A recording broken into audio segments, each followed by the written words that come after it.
पाकिस्तान हूँ, तू भी पाकिस्तान है। तू तो मेरी जान है, तू तो मेरी आन है, तू मेरा ईमान है। मैं भी पाकिस्तान हूँ, तू भी पाकिस्तान है। बिस्मिल्लाहिर्रहमानिर्रहीम।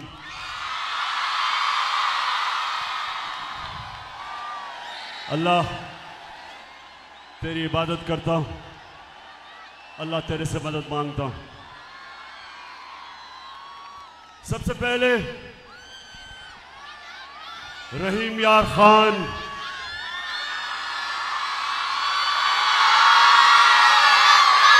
जो आज मैंने आपका जज्बा, जुनून, शऊर, जो आपका देखा है, 5 महीने से मैं जलसे कर रहा हूं। 5 महीने से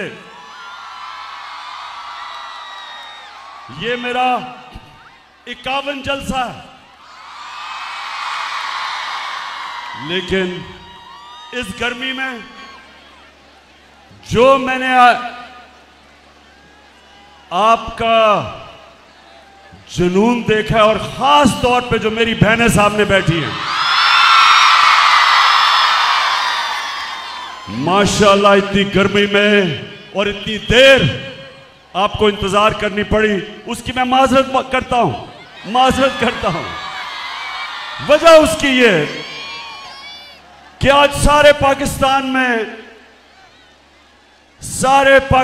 में अवाम निकली हुई है आज सड़कों पे, और ये रहीम यार खान से जो मेरा खिताब है वो सारे पाकिस्तान में जा रहा है। तो उधर से दरखास्त आई थी कि 8 बजे से पहले तकरीर ना करना, क्योंकि लोग जमा हो रहे हैं। तो मैंने उनके लिए आपको इंतजार करवाई। मैं फिर से माजरत करता हूं आपके से, इस गर्मी में आप बैठे भी रहे, और जो माशाल्लाह मैं देख रहा हूं वहां से, जिस तरह फिर से आपके जज्बे और जुनून को सलाम पेश करता हूं। अच्छा रहीम यार खान, सबसे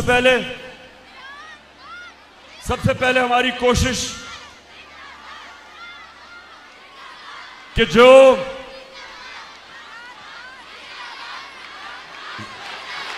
शुक्रिया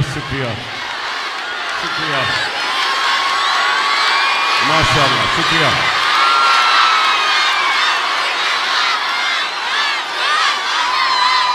बहुत शुक्रिया आपका, बहुत शुक्रिया। मैं सिर्फ आज जो हमारे सैलाब में मुतासिर हमारी बहन भाई बच्चे जितने भी वो मुतासिर हैं, हम सबको जितनी भी हम कोशिश कर सके इनकी मदद करने के लिए, मैं अपने सारे पाकिस्तानियों को आज कहता हूं कि हम उनकी थोड़ी सी भी मदद करें या ज्यादा करें जरूर, क्योंकि वो मुश्किल में है। और खास तौर पे सिंध में, मैंने यहां आने से पहले पूरे ट्रक भिजवाए हैं सिंध के अंदर, क्योंकि वहां लोगों को मुश्किलात हैं, भूख है, उनके सर पे छत नहीं है, चारों तरफ पानी है। तो इंशाअल्लाह एक तो ये भिजवाए, और इंशाअल्लाह मैंने पैसे इकट्ठे किए हैं 3 टेलीथॉन में, और आपको खुशी होगी कि 3 यानी 8 घंटे में पाकिस्तानियों ने 14 अरब रुपया, 1400 करोड़ रुपया दिया मुझे। कहती है ये राहे अमल, आओ हम सब साथ चले। तो ये है हमारे पाकिस्तानी। अगर उनको ये एतमाद हो जाए कि हमारा पैसा सही जगह जा रहा है, कोई कौम दुनिया में पाकिस्तानियों से ज्यादा खुले दिल की कौम नहीं है। लेकिन मुझे अफसोस हुआ कि हमारा क्राइम मिनिस्टर और जो बिलावल भुट्टो अभी तक उर्दू सीख रहा है। 14 साल हो गए, 14 साल। अंग्रेज भी 2 सालों के अंदर उर्दू बोल रहे हैं, वो 14 साल अभी भी उर्दू नहीं बोल सकता। तो ये दोनों अमेरिका गए हुए हैं। मैं सबसे पहले इनसे सवाल पूछता हूं कि वो तुम क्या करने गए हो अमेरिका? अजाब आया हुआ है, अल्लाह का इम्तिहान पाकिस्तान पे आया हुआ है। सारी दुनिया, वो एक अमेरिकी एक्ट्रेस भी आई हुई है सैलाब मुतासरीन की मदद करने, तो आप यहां से उठ के उधर किधर चले गए हैं? वहां क्या कर रहे हैं? पहले तो मैं ये बता दूं कि वहां महंगे तरीन होटलों के अंदर ठहरे हुए हैं, महंगे तरीन होटलों में। एक तरफ शहबाज शरीफ भीख मांगने जा रहा है और दूसरी तरफ जिनसे भीख मांग रहे हैं उनको शो मारने के लिए सबसे महंगे होटलों में ठहरे हुए हैं। जरा पहले, अच्छा मैंने आज आपको बड़ी वीडियोस दिखानी है। मैं चाहता हूं कि मेरी कौम में जो शऊर आ रहा है, मैं तो अल्लाह का शुक्र अदा करता हूं कि अल्लाह प्राइम मिनिस्टर बनने से कई ज्यादा मैं जो अल्लाह का शुक्र करता हूं कि जो मेरी कौम आज जाग गई है, जो शऊर आ गया। क्योंकि इंशाअल्लाह जिस रास्ते पे अब हम लग गए, और मैं अभी आपको बाद में अपना लाएअमल देने लगा हूं। पहले एक कौम जागती है, पहले उसमें शऊर आता है और फिर वो अपनी आजादी की जदोजहद करती है। इलामा इकबाल ने अपनी शायरी और फलसफे के जरिए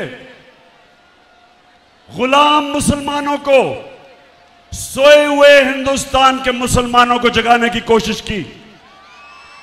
और आज मैं आपके सामने आया हूं, अपनी कौम को हकीकी आजादी के लिए जगाने की कोशिश कर रहा हूं आपको। और मैं खुश हूं कि जिस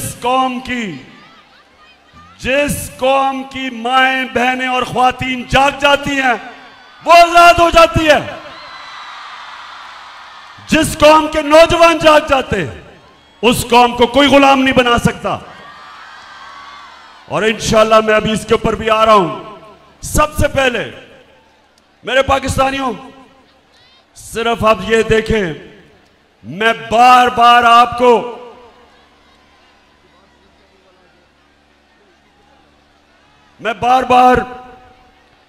आपको एक बताना चाहता हूं कि आप एक अजीम कौम हो। हमारा मसला इस मुल्क के लीडर हैं। कौम गैरतमंद, कौम आजादी चाहती है, कौम खुददार है। कौम उस नारे के ऊपर पाकिस्तान बना था जो आपके सबके दिलों के अंदर वो नारा है कि पाकिस्तान का मतलब क्या? ला इलाहा इल्लल्लाह के नारे पे एक गैरतमंद कौम बनती है। जब वो अल्लाह से दावा करते हैं कि अल्लाह तेरे सिवा किसी के सामने नहीं झुकते। अब मैं आपको दिखाना चाहता हूं कि उस कौम का जब इस तरह का लीडर आता है, वो देखें जरा। Some news from overseas. The Prime Minister of Pakistan met with Vladimir Putin, and it looked like he was really struggling with his translation headphones. Take a look at this. ये जरा देखते जाएं कि जिस तरह स्कूल का बच्चा headmaster के सामने बैठा है, you go. Уважаемый господин премьер-министр,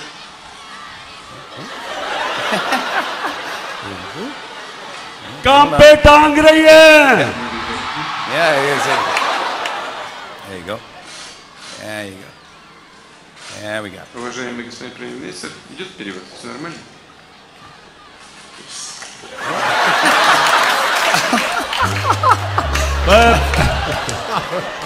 That guy is the leader of 220 million people. I just want to let you know.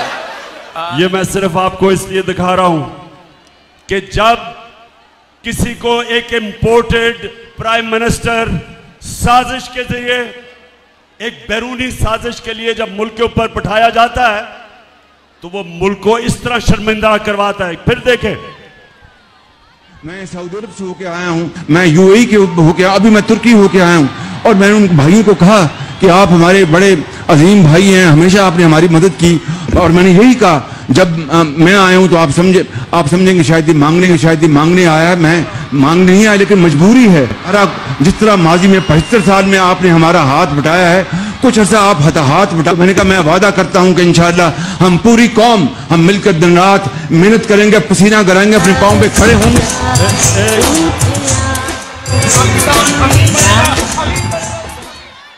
अब सुनो,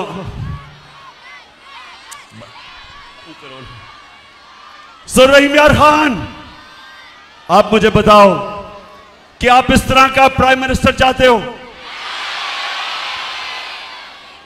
अभी जरा आप देखें, ये जरा देखें कि यूनाइटेड नेशंस का सेक्रेटरी जनरल आया जब पाकिस्तान, वो बेचारा फ्लड मुतासरीन के लिए आया था देखने के लिए, तो ये जरा देखें क्या करता है वो Shahbaz Sharif. Thank you very much general secretary, and I assure you whatever support we get from your institution and through your institution, I give you my word of honor, along with all these ladies and gentlemen sitting on this table, ministers, general officers, government officials, ladies and gentlemen, that every penny we get from you or from wherever, we will spend it most transparently and in the interest of these. समझ गए रहीम यार खान? अच्छा, मैं अब आपको इसकी उर्दू समझाता हूं, इसलिए जो अंग्रेजी में बोला ना, मैं वो उर्दू में बताता हूं कि क्या कह रहा था वो ये कह रहा था कि सेक्रेटरी जनरल साहब, अगर हमें आप इमदाद देंगे तो मैं आपसे वादा करता हूं कि हम वो चोरी नहीं करेंगे। मेरे वजीर जो बैठे हुए सामने, 60% वजीर जमानत पे हैं करप्शन पे, वो चोरी नहीं करेंगे। वो आपसे वादा करते हैं क्योंकि सेक्रेटरी जनरल साहब आप पैसा दे रहे हैं तो आप हम ईमानदारी से खर्च करेंगे, पहले चोरी करते थे। अच्छा, अब रहीम यार खान देखें, मैं ये आपको जरूर ये चीजें बताना चाहता हूं, आप और मेरी बहनें आप सामने, आपके लिए मैं खास तौर पे कहना चाहता हूं, अगर आपने एक चीज अपने बच्चों को सिखाना है तो ये समझ लें, अपने बच्चों को एक चीज सिखाएं कि दुनिया उस इंसान की इज्जत करती है जो इंसान अपनी खुद इज्जत करता है। आप अगर अपनी इज्जत नहीं करेंगे, दुनिया आपकी इज्जत नहीं करेगी। और मेरी बहनों, अपने बच्चों को एक और चीज सिखाएं कि ला इलाहा इल्लल्लाह इंसान को गैरत देता है, गैरत देता है। आप जब अल्लाह से दावा करते हैं कि मौला तू ही मेरा खुदा है, मैं किसी बुत के सामने नहीं झुकूंगा। बुत का मतलब कि मैं किसी खौफ के बुत, किसी लालच के, किसी पैसे के बुत के सामने नहीं झुकूंगा। ये इंसान को गैरत देती है। और मेरी बहनों, मेरी सारी जिंदगी का तजर्बा यह है कि सबसे बड़ा इंसानों के अंदर जो मैंने फर्क देखा है वो है गैरत। एक गरीब आदमी भी जिसमें गैरत होती है, दुनिया उसकी इज्जत करती है। और अरबोपति, इस तरह का क्राइम मिनिस्टर अरबोपति की कोई इज्जत नहीं करता जो अपनी इज्जत नहीं करता, जिसमें गैरत नहीं होती। अब ये देखें, ये जरा अब आपने गौर से देखना है, बतिया बंद करें। ये देखें कि ये अब अमेरिका में जाके हमारा करोड़ों रुपया खर्च किया और अमेरिका में जाके ये क्या कह रहा है, ये जरा इंटरव्यू सुना अंग्रेजी में, फिर मैं आपको उर्दू में बताता हूं क्या कह रहा है। Relief, unless we get substantial relief, how can the world expect from us to stand on our own feet? It is simply impossible, next to impossible. The world has to stand by us. And there is a yawn are asked and what is available. Please, through your cameras, have this yawning gap bridged and bridged very quickly. The epidemic. It's waiting for us. Please help us in...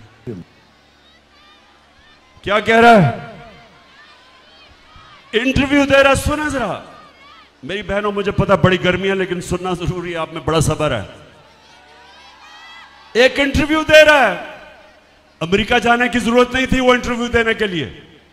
वहां जाके उसको कह रहा है कि हमारे मुल्क के हालात बहुत बुरे हैं, खुदा के वास्ते हमें पैसा दिलवा दो।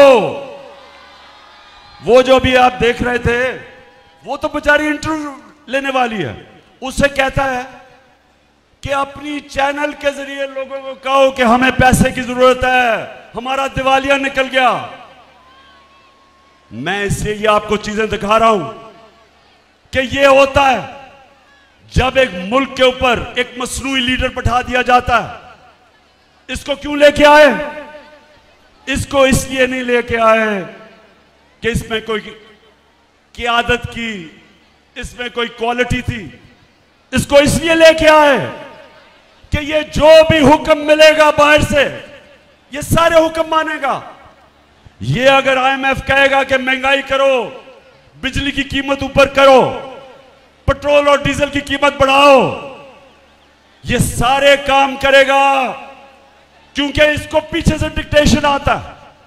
और ये करेगा क्या कि बाहर की दुनिया पे जाके इमदाद लेगा कि जी हमें पैसे दे दो, हम मारे गए। तो रहीम यार खान, मैं जब आपको हकीकी आजादी के लिए खड़ा कर रहा हूं, मेरा मकसद क्या है कि अगर हमारी कौम खड़ी ना हुई और इसी तरह के चोर हमारे ऊपर मुसल्लत रहे, तो रहीम यार खान ये याद रखो, इस मुल्क का कोई मुस्तकबिल नहीं है। इस मुल्क का कोई मुस्तकबिल नहीं है अगर इस तरह के करप्ट लोग, जिसको सजा होने वाली थी FIA के केस में, शहबाज शरीफ और इसके बेटे को सजा होने वाली थी 16 अरब रुपए की, इनके केसेस रोके गए और बाहर से साजिश के तहत हमारे ऊपर इसको मुसल्लत किया गया। इसके अलावा 60% इनकी कैबिनेट जो जमानत पे है, इनके ऊपर करप्शन केसेस हैं। एक तरफ दुनिया से भीख मांग रहे हैं, एक तरफ सिंध में सैलाब आया हुआ है, एक तरफ हम कह रहे हैं कि हमारे पास पैसे नहीं हैं, और दूसरी तरफ ये जो कैबिनेट आई है और ये जो इंपोर्टेड हुकूमत आई है, इन्होंने नैब का कानून बदल के इस कौम का 1100 अरब रुपया माफ करवाया है।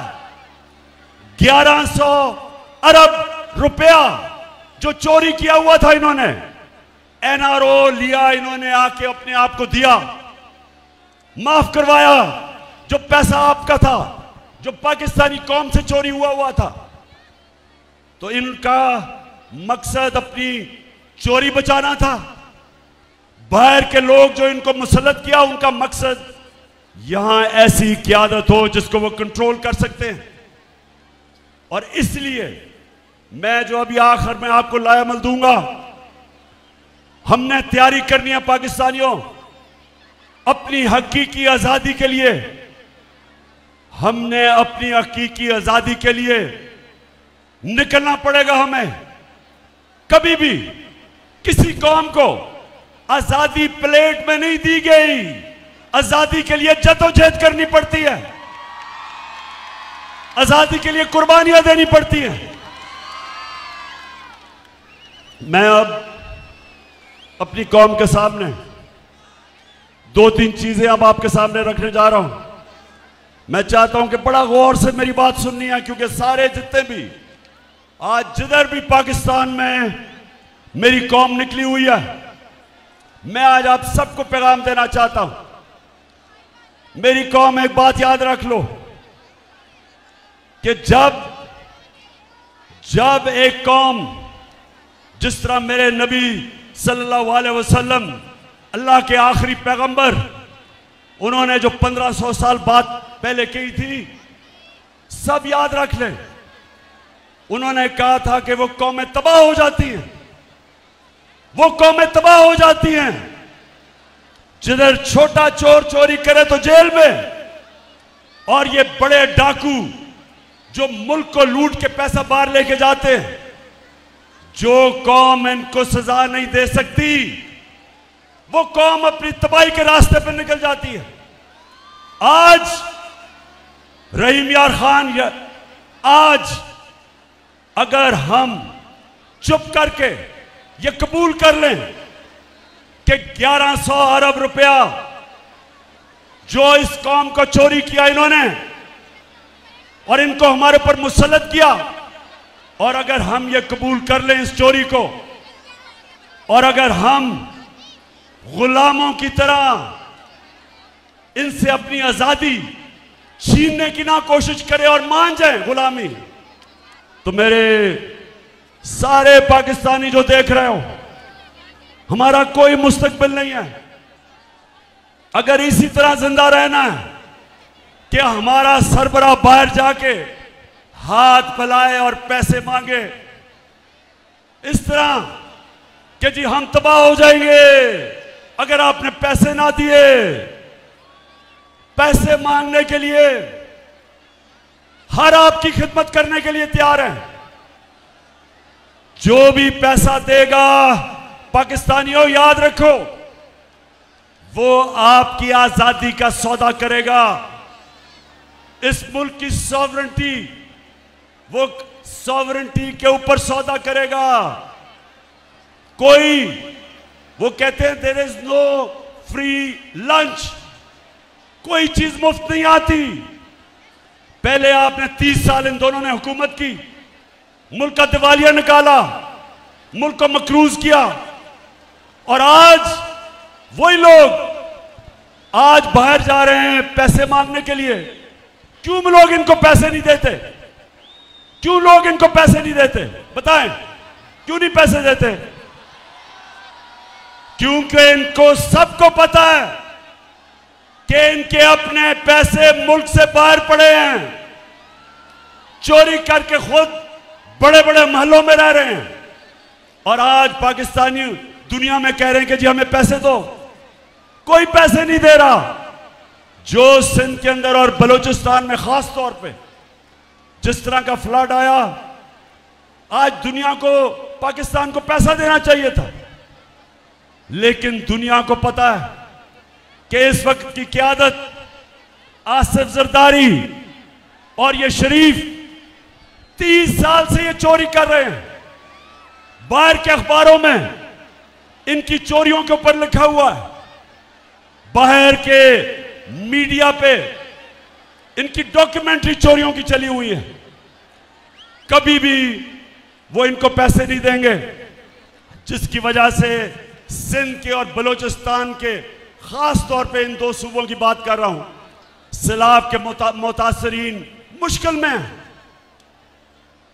तो मैं आज अपनी कौम के सामने, रहीम यार खान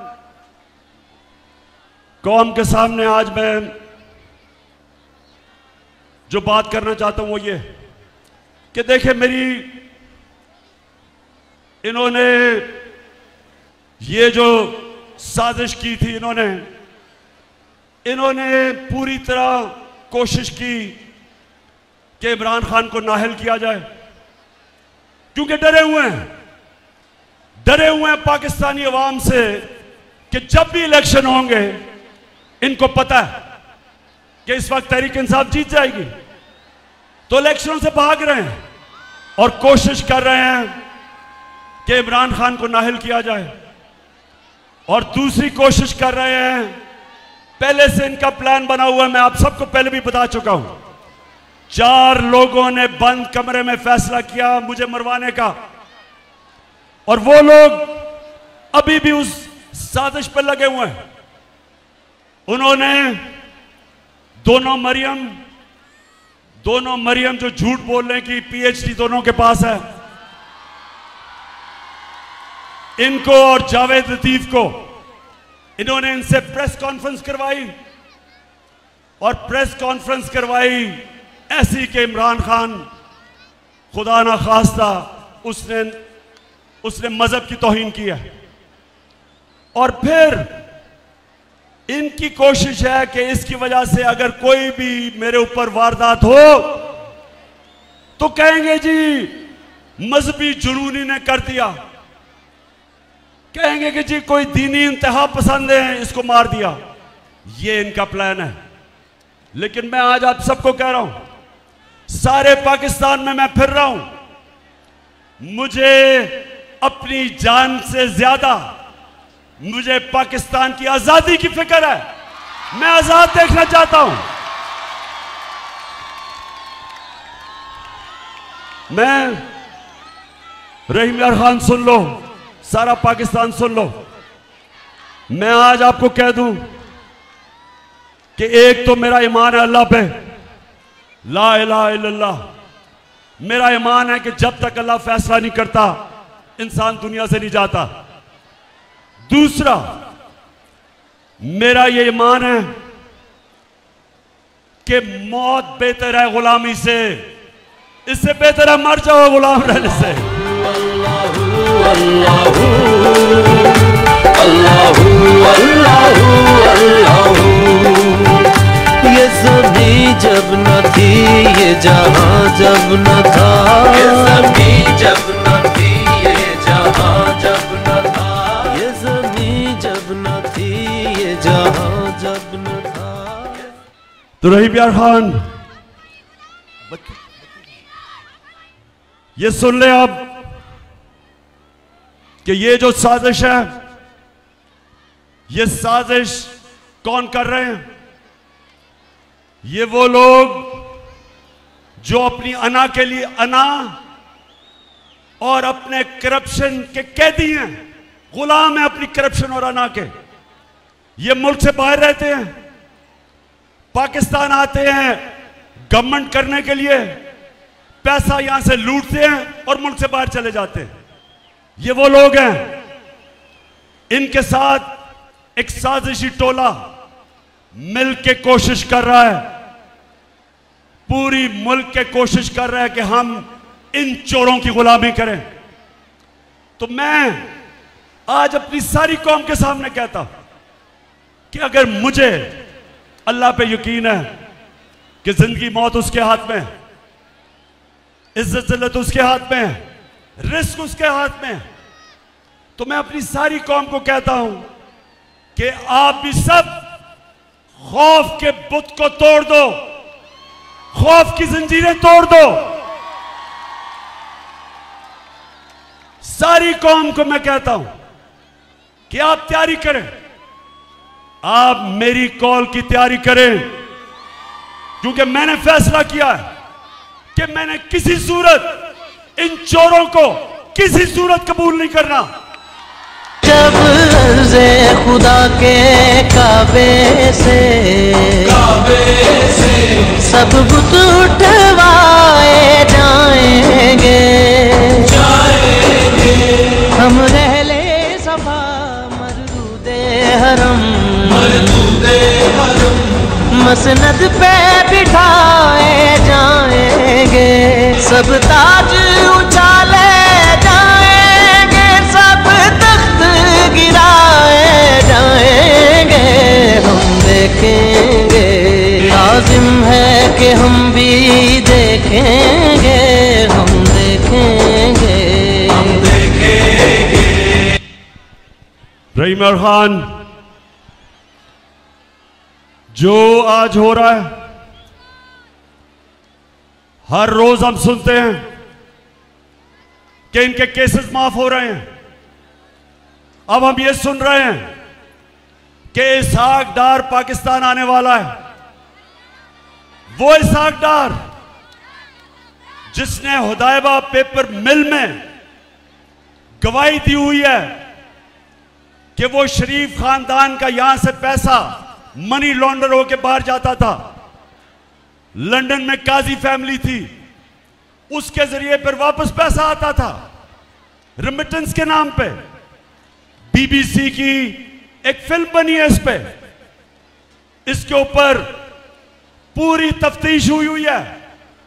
इसने खुद बयान दिया हुआ है कि मैं इस मुल्क से शरीफ खानदान के लिए मनी लॉन्ड्रिंग करके फिर वहां से पैसा लेके आता था रेमिटेंसेस दिखा के।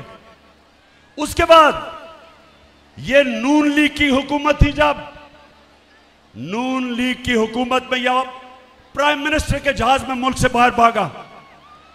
हमारी तो हुकूमत ही नहीं थी, अदलिया आजाद थी। किस चीज से इसको डर था?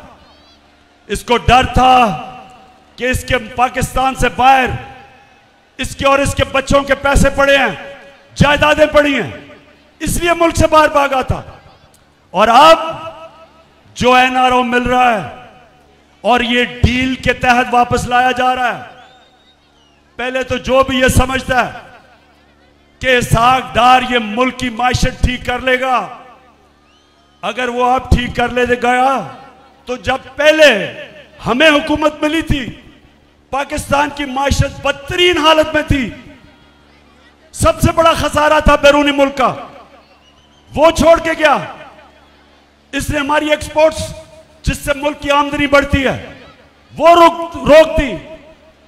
इसने पाकिस्तान की मायशत और इंडस्ट्री का तबाही कर दी। इसने किसानों का बेड़ा गर्क कर दिया। और अब ये कोई समझ रहा है कि वो आके इस मुल्क को ठीक कर देगा। कोई किसी गलत फहमी में ना रहे। हम अगर ये कोई समझता है कि ये आएंगे और हम इनकी चोरी, ये जो मुल्क लूट रहे हैं, केस माफ करवा रहे हैं, हम भेड़ बकरियों की तरह हम चुप करके ये तमाशा देखेंगे। मैं आज सारों को पैगाम देना चाहता हूं, मैं फिर से कहता हूं, जब तक मेरे में जान है मैं निकलूंगा इसके खिलाफ, मैं अपनी कौम को निकालूंगा। फिर से तू अड़ जा, फिर से तू डट जा, फिर से वो बल्ला घुमा।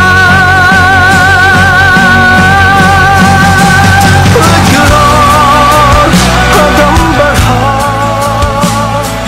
फिर से वो लम्हा दोहरा जब जीत के आया था, फिर से वतन को जिता।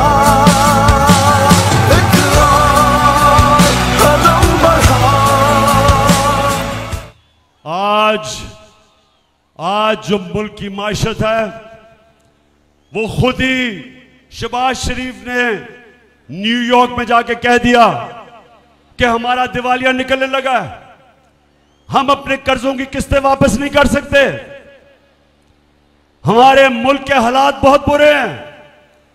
तो मैं आज उन सब से पूछता हूं जिन्होंने यह साजिश करके हमारी हुकूमत हटाई थी, मैं आज इन सब से पूछता हूं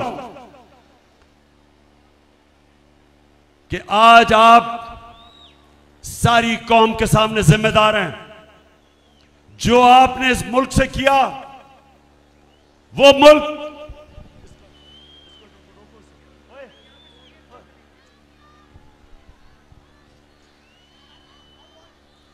मुल्क या ऊपर जरा ज्यादा बड़ा जलसा हो रहा है इसलिए मैं इनको जरा कंट्रोल कर रहा हूं। वो मुल्क सुने जरा, हमारी जो मायशत थी, हमारे तीसरे और चौथे साल में 17 साल के बाद हमारी माशरत की बेहतरीन परफॉर्मेंस थी। 5.6% तीसरे साल और 6% चौथे साल हमारी माशरत तरक्की कर रही थी। 17 साल के बाद हमारी इंडस्ट्री ऊपर आ रही थी। हमारे किसानों को जो हमने पैकेज दिया, 4 फसलों में रिकॉर्ड प्रोडक्शन थी, रिकॉर्ड पैदावार थी। 4 फसलों में इंडस्ट्री भी आगे जा रही थी, हमारे किसान भी खुश था, हमारे मुल्क की दौलत में इजाफा हो रहा था। रिकॉर्ड हमारी एक्सपोर्ट्स थी, 32 अरब डॉलर की रिकॉर्ड एक्सपोर्ट्स, यानी कि रिकॉर्ड डॉलर मुल्क में आ रहा था। ओवरसीज पाकिस्तानीज ने रिकॉर्ड पैसा रेमिटेंसेस भेजे थे, 31 अरब डॉलर। आईटी, पहली दफा हम अपनी इंफॉर्मेशन टेक्नोलॉजी को उठा रहे थे। 2 सालों में 70% इजाफा हुआ उनकी एक्सपोर्ट्स में। हमारा टैक्स कलेक्शन पाकिस्तान की तारीख के सारे रिकॉर्ड तोड़ दिए और हमने अपनी कौम को महंगाई से बचाया हुआ था। हमने लोगों को बिजली की महंगाई और डीजल और पेट्रोल की महंगाई से बचाया हुआ था। हमारे जमाने में 150 रुपया लीटर पेट्रोल और डीजल था। आज 250 रुपए पहुंच गया डीजल और 236 पे पेट्रोल।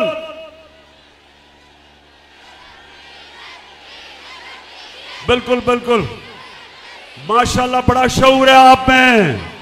250 रुपया फजल रहमान का लीटर पे पहुंच गया। तो पाकिस्तान में हमने महंगाई भी रोकी। हमने हेल्थ कार्ड लेके आए। पहली दफा मुल्क में 10 लाख रुपए की हेल्थ इंश्योरेंस हर खानदान के लिए पंजाब में और केपी में, कि किसी भी अस्पताल में जाके लोग अपना, कोई भी गरीब आदमी प्राइवेट हॉस्पिटल में मुफ्त इलाज करवा सकता था। एहसास प्रोग्राम हमारा, सस्ते कर्जे, सूद के बगैर कर्जे घर बनाने में, किसानों के लिए कर्जे, छोटे दुकानदारों के लिए, छोटे सरमायाकारों के लिए। तो मैं ये सवाल पूछता हूं कि जब एक मुल्क मुश्किल हालात में तरक्की कर रहा था, कोरोना के बावजूद जो सारी दुनिया में कोरोना का अजाब आया, दुनिया ने माना कि पाकिस्तान 190 मुल्कों में से टॉप 3 मुल्क था। पाकिस्तान उन टॉप 3 मुल्कों में था जिन्होंने कोरोना को भी संभाला, अपने गुर्बत भी, गरीबों को संभाला, उन्होंने अपनी माशरत भी बचाई। ये इंटरनेशनली माना जाता है। तो मैं सवाल पूछता हूं कि वो हुकूमत को गिरा के और ये चोरों को ऊपर मुसल्लत करके, जिन्होंने आपके सामने आज, वो मैंने दिखाया भी था, बस रोया ही नहीं सिर्फ शहबाज शरीफ उस औरत के सामने, पैसे दे दो जी, मैं मर गया, तबाह हो गया, मुल्क तबाह हो गया। जरा एक दफा वो फिर से चलाएं तो सही, वो शहबाज शरीफ का, ये जरा फिर से शुरू से इंटरव्यू दिखाएं। ये जरा गौर से देखें, मैं फिर उर्दू में बताऊंगा कि ये क्या कह रहा है, जरा ये देखें तो सही। Relief, unless we get substantial relief, how can the world expect from us to stand on our own feet? It is simply impossible, next to impossible. The world has to stand by us. And there is a yawn are asked and what is available. Please, through your cameras, have this yawning gap bridged, and bridged very quickly. The epidemic, it is waiting for us. Please help us in सुन लिया, please help us, खुदा के वास्ते हमारी मदद करो। वो बेचारी, वो मेरी बहनों, आपने देखा था वो बेचारी औरत की आंखों में आंसू ही आ गए कि मैं खुदा के वास्ते प्लीज मेरी मदद करो। शहबाज शरीफ बड़ी जल्दी थी इख्तिदार में आने के लिए, बड़ी देर से अचकन सलवाई हुई थी, बड़ा शौक था कि किसी तरह शहबाज शरीफ प्राइम मिनिस्टर बन जाए। बेशक बैरून मुल्क के साथ मिलके साजिश करके एक मुल्क जो बड़ी देर के बाद बेहतरीन रास्ते पे चल रहा था, इनकी अपनी इकोनॉमिक सर्वे जो इनकी हुकूमत जो वो किताब बताते हैं हर साल माइशत के ऊपर, उसके मुताबिक 17 साल के बाद पाकिस्तान की बेहतरीन तरक्की थी। उस हुकूमत को गिरा के ये आके अब दुनिया में वो कभी वो सेक्रेटरी जनरल का बाजू पकड़ लेता है कि खुदा के वास्ते पैसे दे दो मैं चोरी नहीं करूंगा। उसके बाद जाके वो बेचारी औरत, उसके आंसू निकलने शुरू हो गए कि ओहो प्लीज मेरी मदद कर दे।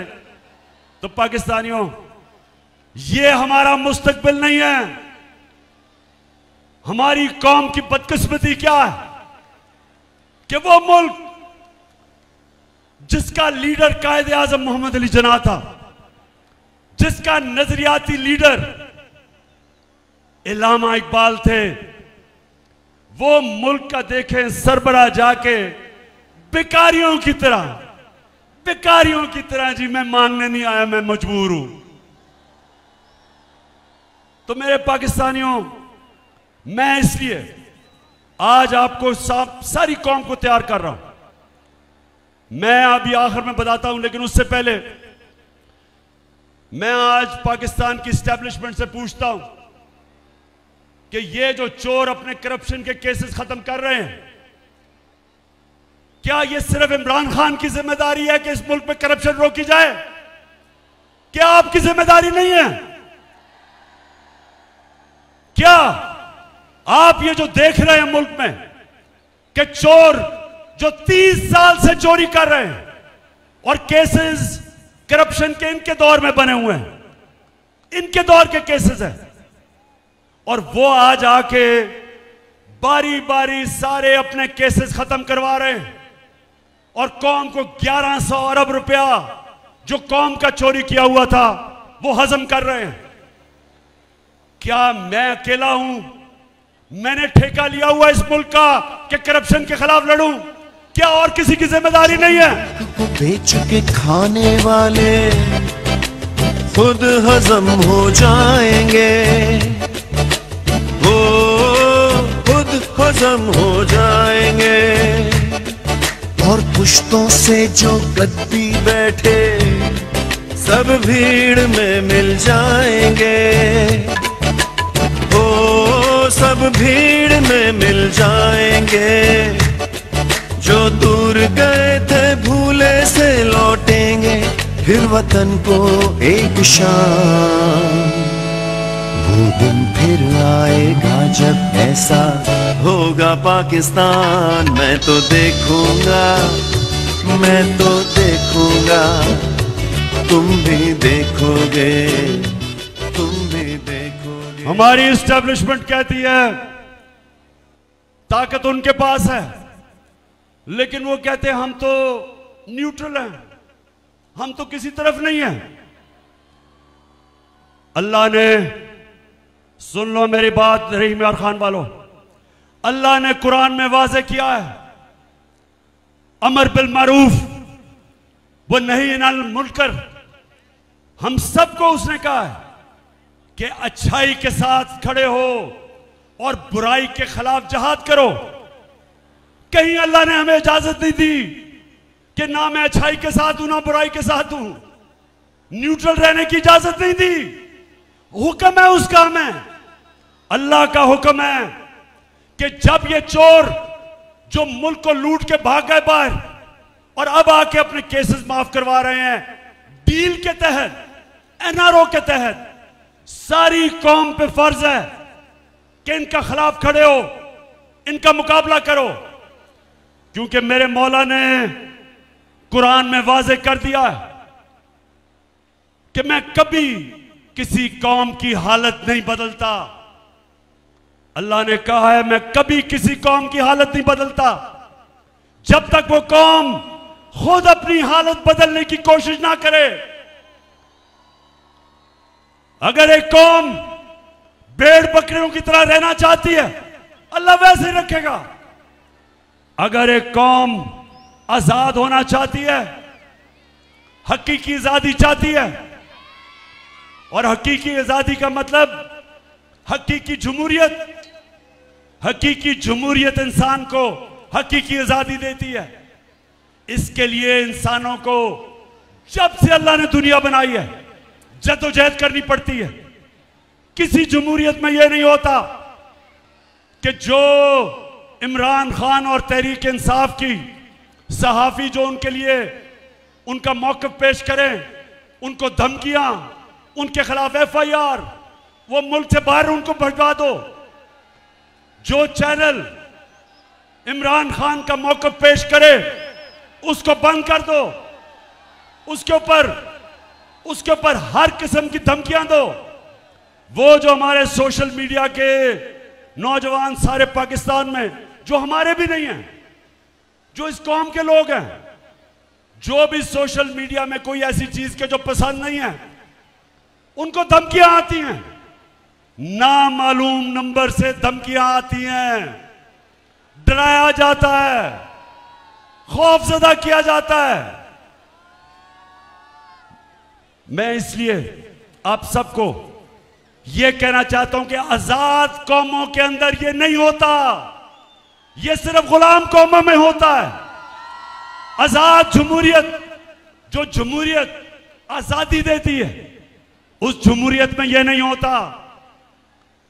और जब तक हकीकी जमहूरियत ना आए, कौम तरक्की नहीं करती, कौमें नहीं तरक्की करती। तुर्की, जब तक तुर्की में हकीकी जमहूरियत नहीं आई, उसने तरक्की नहीं की। बांग्लादेश, जब तक उनकी जमहूरियत बेहतर नहीं हुई, बांग्लादेश ने तरक्की नहीं की, और आज हमारे से आगे निकल गया। हमें रोका हुआ इसने कि हम आजाद नहीं हैं, हमें डराया धमकाया जाता है। तो रहीम यार खान और पाकिस्तान में जो भी देख रहे हो मुझे, आगे से नामालूम नंबर से आपको कोई धमकियां दे, वापस उसको धमकी दो।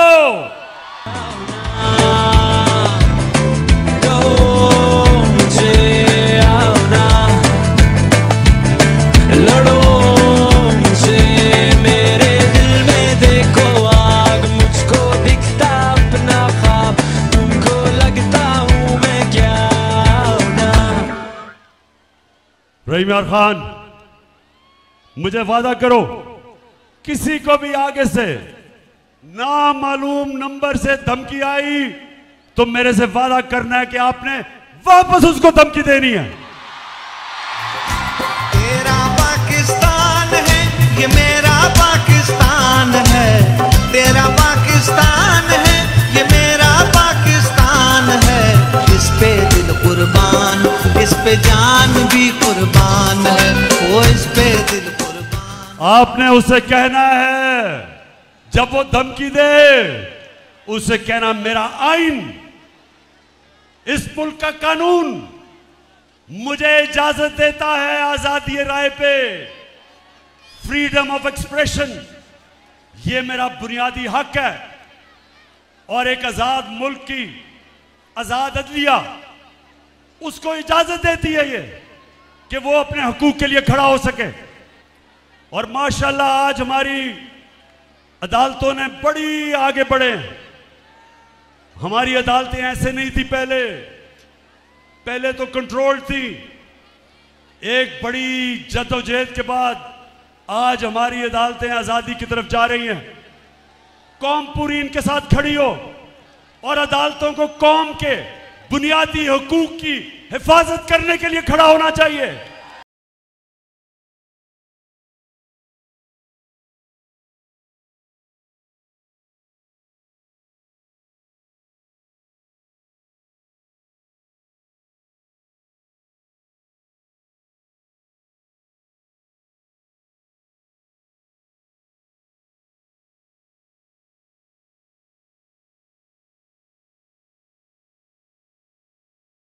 अच्छा, अब एक और चीज, रहीम यार खान, ये याद रखना, मैं फिर से आपको दोहराता हूं, कभी कोई आजादी प्लेट पे रख के नहीं देता। कोई नहीं कहता कि आओ आजादी ले जाओ। इंसानी तारीख हमें यह बताती है कि कौमें अपनी आजादी जदोजहद करके, जहाद करके लड़ती हैं। यह वक्त आ गया मेरे पाकिस्तानियों, यह वक्त आ गया कि हम अपनी आजादी लें। ये जो चोर, ये जो डाकू, ये जो हमारे ऊपर मुसल्लत किए गए हैं, ये जो एनआरओ वाले, ये जो बाहर बैठ जाते हैं, मुल्क से बाहर बड़े बड़े महलों में रहते हैं, मुल्क को लूटने आते हैं और चोरी करके फिर बाहर चले जाते हैं। वक्त आ गया है पाकिस्तानियों, इनके सामने खड़ा होना। मैंने सुना एक बहुत बड़ा कातिल मुजरिम जो आजकल इंटीरियर मिनिस्टर बनाया हुआ है, ये याद रखें, इस हुकूमत में आपको कोई बड़ा ओहदा नहीं मिल सकता जब तक आपने कोई बड़ा जुर्म ना किया हो। जितने बड़े मुजरिम उतने बड़े ओहदे। तो राना सनाउल्लाह को उन्होंने इंटीरियर मिनिस्टर बनाया। राना सनाउल्लाह कहता कि अब जब ये तहरीक इंसाफ का धरना होगा इस्लामाबाद में, तो कहता मैंने आंसू गैस के लिए तैयारी की हुई है और मैंने पैलेट गन्स यानी पैलेट गन्स भी तैयार किए हुए हैं। मैं राना सनाउल्लाह पहले तो पूछता हूं, वैसे तुम्हारे में अकल तो है नहीं, लेकिन मैं फिर यह पूछता हूं कि मुल्क की बदकिस्मती देखोगे, इस तरह का आदमी जिसको जेल में होना चाहिए, जो इनका अपना नून लीग का वजीर कहता है कि इसने 18 कत्ल किए हैं, वो आज हमें बता रहा है कि जमहूरियत क्या होती है। राना सनाउल्लाह, सबसे पहले ये मेरा हक है, मेरा जमहूरी हक है कि मैं पुरअमन एहतजाज करूं। जब हमारे जमाने में, मेरी गवर्नमेंट में, एक दफा कांपे टांगने वाली बिलावल, एक दफा वो बड़ा डराने आया हमें जी, कांपे टांग जाएंगी उसके धरने से। बड़ा सिंध से आया, पैसा खर्च किया, बेचारी सिंध कौम का पैसा वो भी खर्च करके पहुंचा इस्लामाबाद, तो पता चला कि अपनी कांपे टांग गई। कोई रुकावट नहीं थी उसके रास्ते में, कोई टीयर गैस शेलिंग नहीं हुई, कोई कंटेनर नहीं रखे, क्योंकि हम जमहूरियत में मानते हैं, हमने कोई नहीं रोका। और दूसरी तरफ 2 दफा धरना देने के लिए डीजल साहब पहुंच गए।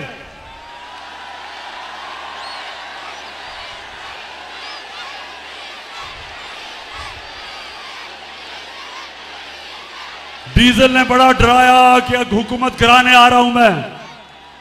ऊपर से ये भी क्या, मुझे इशारा मिला कहीं से, तो डीजल पहुंच गया 2 दफा।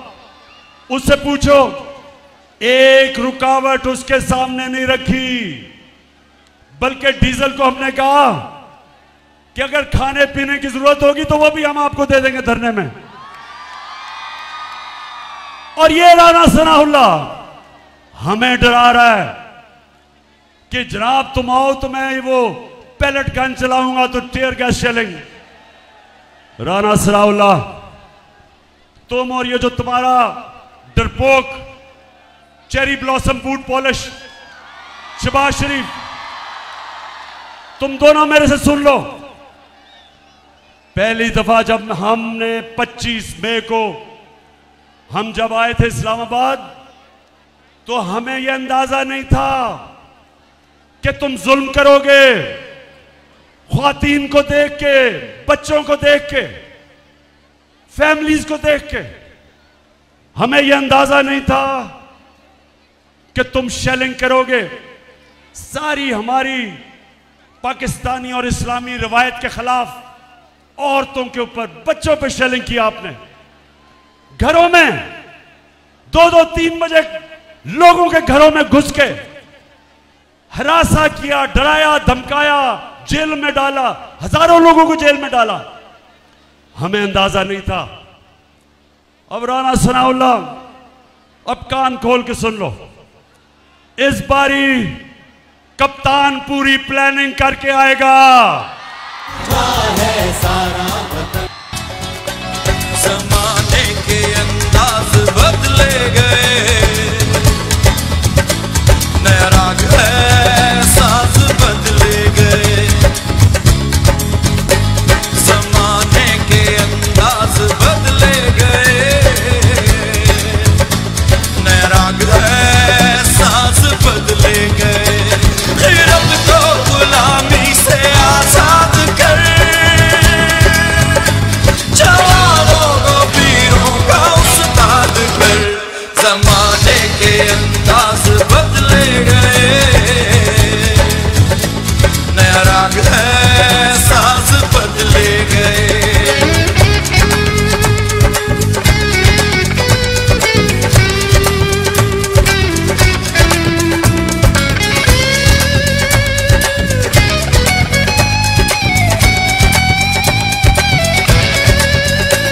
जिगर से वही तीर फिर पार कर, तमन्ना को सीनों में बेदान कर।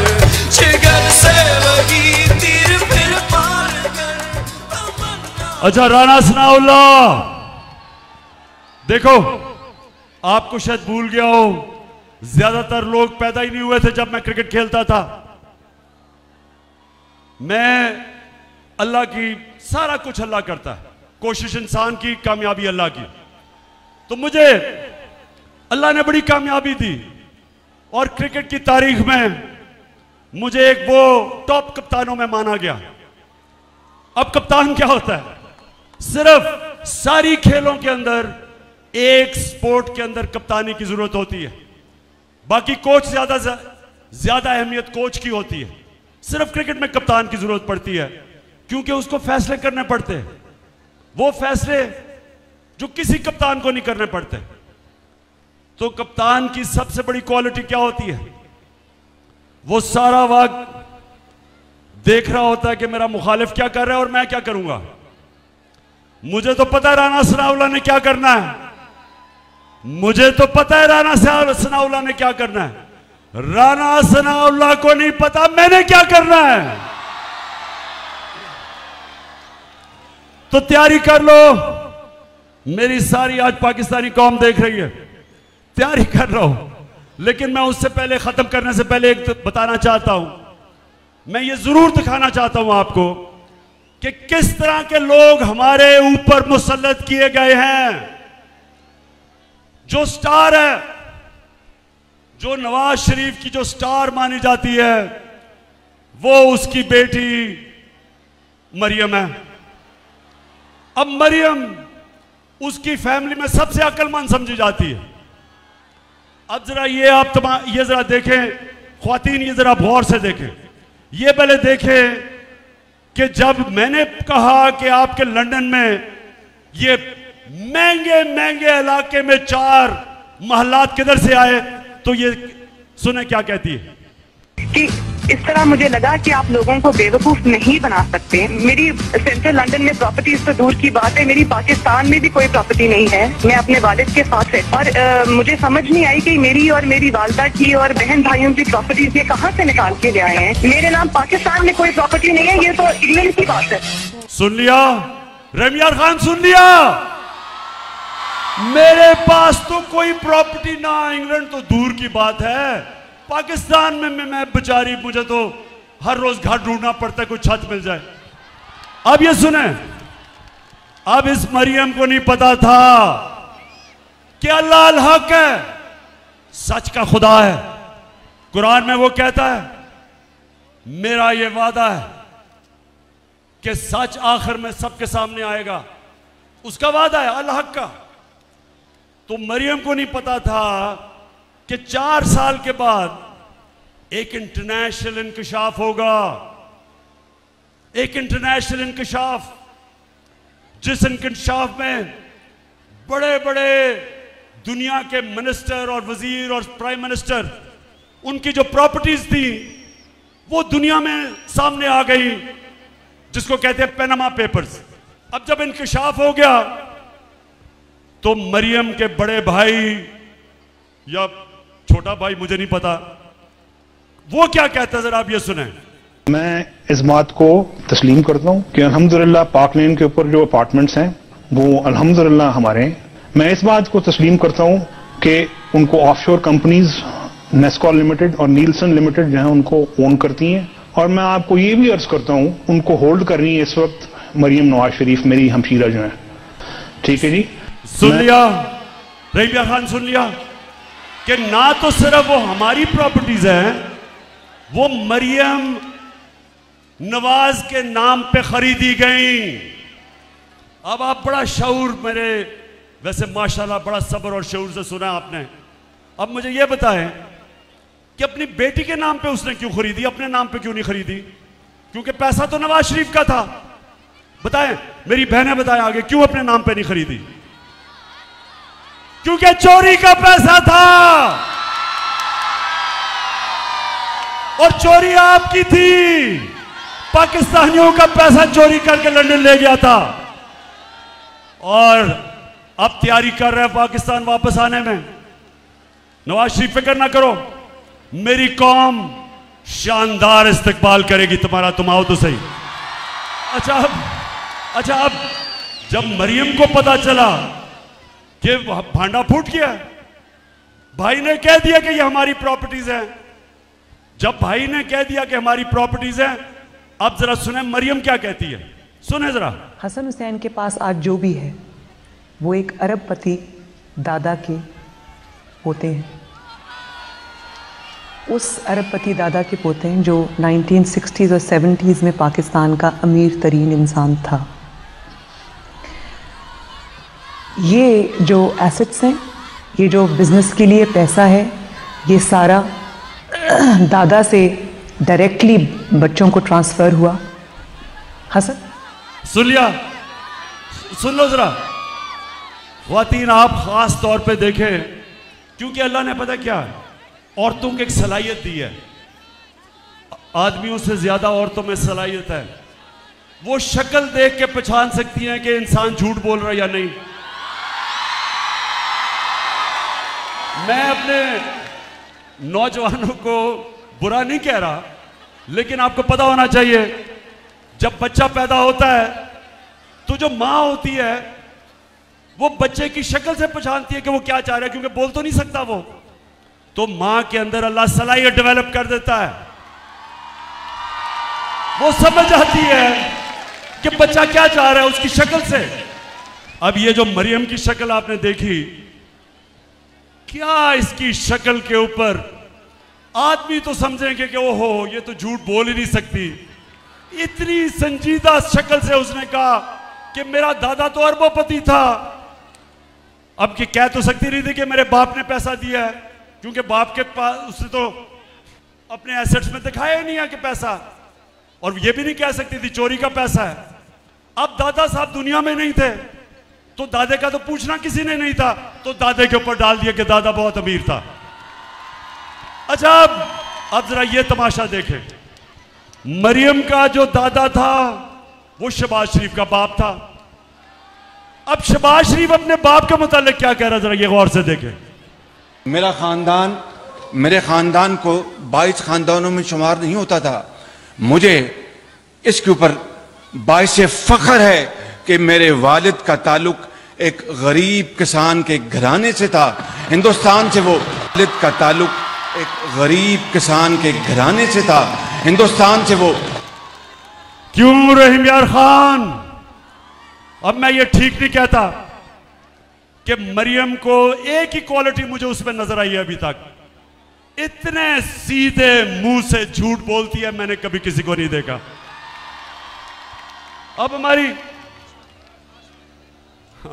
मेरी ख्वातीन को तो खैर आपको तो नजर आ गया होगा उस शक्ल से। मैं शर्त आपको लगाता हूं कि जितने भी हम मर्द बैठे हैं हमने कहना था देखें बेचारी सच बोल रही होगी, इतनी शक्ल उसने कही होगी। अच्छा जी, अब जरा एक और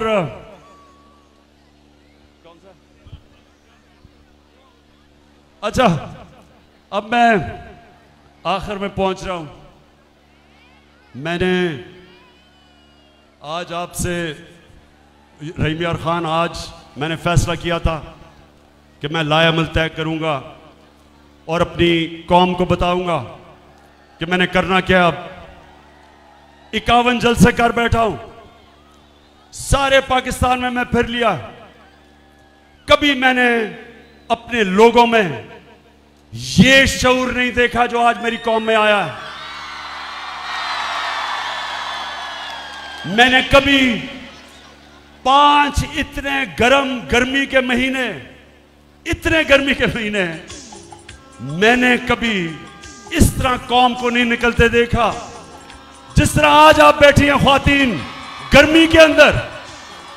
मैं देख रहा हूं सारा वक्त आप पंखा झल रही हैं, गर्मी है, मुझे पता है, पीछे जुड़े हुए हैं सब। इस गर्मी में मैंने कभी अपनी कौम को ऐसे निकलते नहीं देखा, क्योंकि मुझे पता है कि आज मेरी कौम तैयार है अपनी हकीकी आजादी की जद्दोजहद करने के लिए।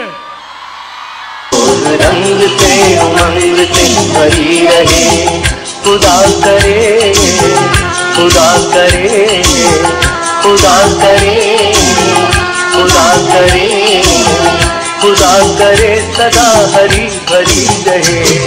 ज़मीं की गोद रंग से उमंग से भरी रहे, ज़मीं की गोद रंग से उमंग से भरी रहे। तो आज मैं सारे जितने भी पाकिस्तान में मेरे पाकिस्तान के नौजवान, हमारी ख्वातीन, हमारी बहनें, पाकिस्तान के बच्चे, हमारे बुजुर्ग, जिधर जिधर भी आज आप इस मेरी तकरीर सुन रहे हैं, मेरा आज आपको पैगाम है, आप सब ने तैयार हो जाना है, आपने सब ने तैयार होना है। मैं आपको कॉल दूंगा, ज्यादा नोटिस नहीं दूंगा, कॉल तब दूंगा जब जो मेरे मुखालिफ हैं, जब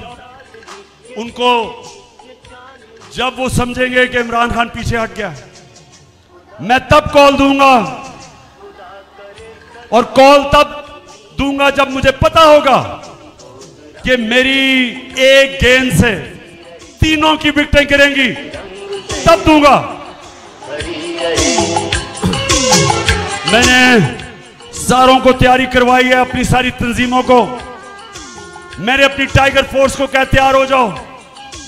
मैंने आपकी तैयारी चेक कर रहा हूं, हर रोज मैं अपनी टीम की तैयारी चेक करता हूं, और जिस दिन मैंने समझा कि हम तैयार हैं और वो ज्यादा दूर नहीं है, इंशाल्लाह मैं आपको कॉल दूंगा। और वो जो कॉल होगी, वो कॉल आखिरी कॉल होगी। उसके बाद कोई मार्च नहीं होगी, कोई धरना नहीं होगा। वो कॉल होगी पाकिस्तान को बचाने के लिए, पाकिस्तान को बचाने के लिए साफ और शफाफ इलेक्शन। अगर मैं चैलेंज करता हूं, कोई मुझे आज बता दे कि जिस तरह ये तेजी से मुल्क को तबाही की तरफ लेके जा रहे हैं, माशी बर्बादी की तरफ लेके जा रहे हैं, सिवाय साफ और शफाफ इलेक्शन के कोई दूसरा रास्ता पाकिस्तान के लिए नहीं।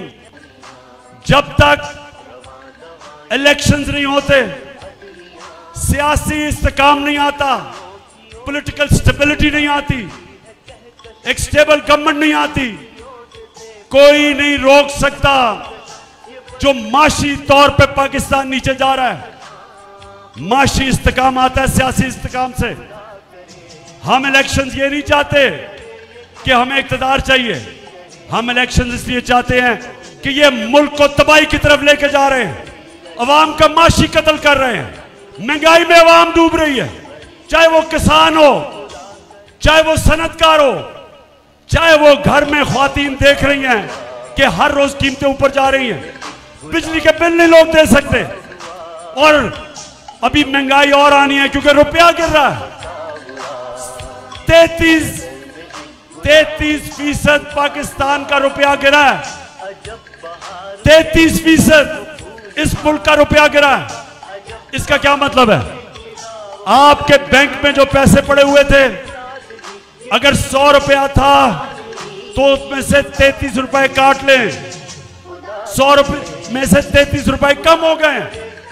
लेकिन अगर आपका पैसा, आपके असासे मुल्क से बाहर पड़े हैं तो आपको 33% फायदा हो गया, आपके असासे ऊपर चले गए।